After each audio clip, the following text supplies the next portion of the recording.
اساتذہ اور والدین کی طرف سے ملتی ہے وہ اس کی خود اعتمادی کو پہلے سے گھٹا دیتی ہے، اور یہ بالکل ایک نارمل بات ہے۔ ہمارے اساتذہ اس بچے کو اس کے منہ پہ کند ذہن، نالائق اور اس طرح ڈکلیئر کر دیتے ہیں، اور اسے بار بار بتاتے ہیں کہ تم نالائق ہو، تمہیں یہ سمجھ ہی نہیں آ رہی، تمہیں یہ پتہ ہی نہیں ہے، تمہیں یہ یاد ہی نہیں ہو رہا۔ اور والدین بھی اسی طرح اس کو ہمیشہ دوسرے بچوں کے ساتھ مسلسل کمپیئر کرتے رہتے ہیں کہ فلاں جو ہے وہ 99% ہے، فلاں جو ہے وہ 96% مارکس ہیں، فلاں جو آپ ہو ہی نالائق، آپ کو ذرا بھی اپنی تعلیم پہ توجہ نہیں ہے، آپ کو ذرا احساس نہیں ہے کہ آپ باقی سب سے پیچھے رہ گئے ہو، باقی سارے بچے تو بڑے قابل ہیں جو 100 میں سے 95 98 97% نمبر لے رہے ہیں اور آپ بالکل نالائق ہو۔ یا اسی طرح اس کا کوئی استاد جب بتاتا ہے کہ بچہ جو ہے وہ میتھ کو نہیں سمجھ پا رہا، تو والدین کا اس پہ رویہ جو ہوتا ہے وہ بڑا ایون کے بات ہاتھا پائی مار کٹائی تک آ سکتی ہے۔ تو بچے کا جو وہ خود اعتمادی کا لیول ہے وہ ہم گرا دیتے ہیں۔ اب بچہ یہ سمجھنا شروع ہو گیا ہے کہ یہ تعلیم ایک ایسی چیز ہے جو میری ذات کو باقی سارے لوگوں کے سامنے زیرو کر دیتی ہے۔ حالانکہ ایسا ہونا نہیں چاہیے۔ تعلیم کا مقصد یہ ہے کہ بچے کو یہ احساس ہو جائے کہ یہ تعلیم جو ہے مجھے باقی سب کے سامنے ہیرو کر دیتی۔ تو بچوں کا تعلیم سے بھاگنے کا جو سب سے بنیادی کہہ لیں کہ ایک فیکٹر ہے وہ یہی ہے کہ جب آپ تعلیم کو اس مقصد سے ہٹا دیں گے جو اس کا بنیادی مقصد ہے کہ بچے کے اندر ایک سیلف رسپیکٹ ڈیولپ ہونا، بچے کو اپنی شخصیت کا ادراک ہونا، اپنی خوبیوں کا پتہ چلنا، بچے کو اپنی قابلیت کا پتہ چلنا، اور اس کے نتیجے میں جو اس کے اندر کریٹیوٹی پیدا ہوتی ہے اور وہ اپنی سیلف رسپیکٹ کو پہلے سے بہتر جگہ پہ محسوس کرتا ہے، تو یہ اس کا بنیادی مقصد ہے۔ اگر یہ مقصد ہمارے نظام میں، ہمارے اساتذہ کے ہاں یا ہمارے والدین کے ہاں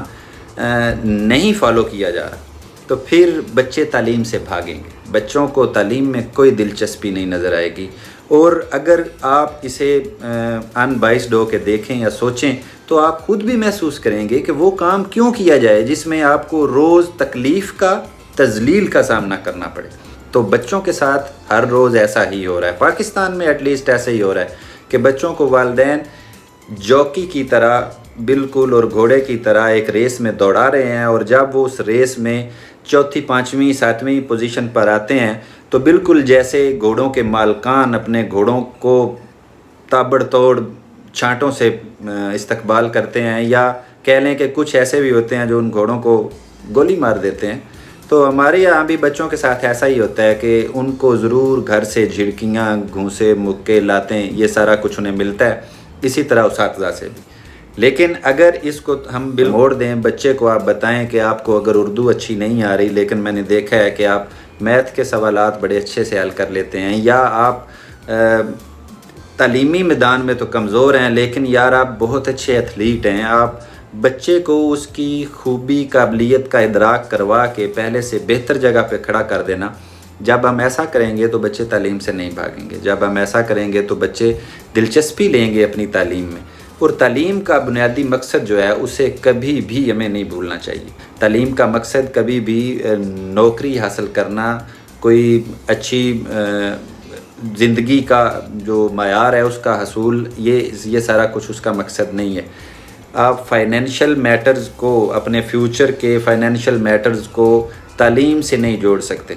تعلیم کا مقصد آپ کی سیلف رسپیکٹ اور خود اعتمادی کو بڑھانا ہے۔ بچوں میں آپ یہ بڑھانا شروع کر دیں، وہ کسی بھی طریقے سے بڑھائیں، آپ ان کے ساتھ کھیلیں کودیں، آپ ان کے ساتھ انٹریکٹ اس طرح کریں کہ وہ آپ کے ذریعے ایک انرجی فیل کریں، تو پھر آپ تعلیم کا مقصد پورا کر رہے ہیں۔ بینگ پیرنٹ، آپ پر یہ فرض ہے کہ آپ اپنے بچے کو ایک ایسی خود اعتمادی سے لیس کریں کہ وہ کسی بھی زندگی کے کسی بھی میدان میں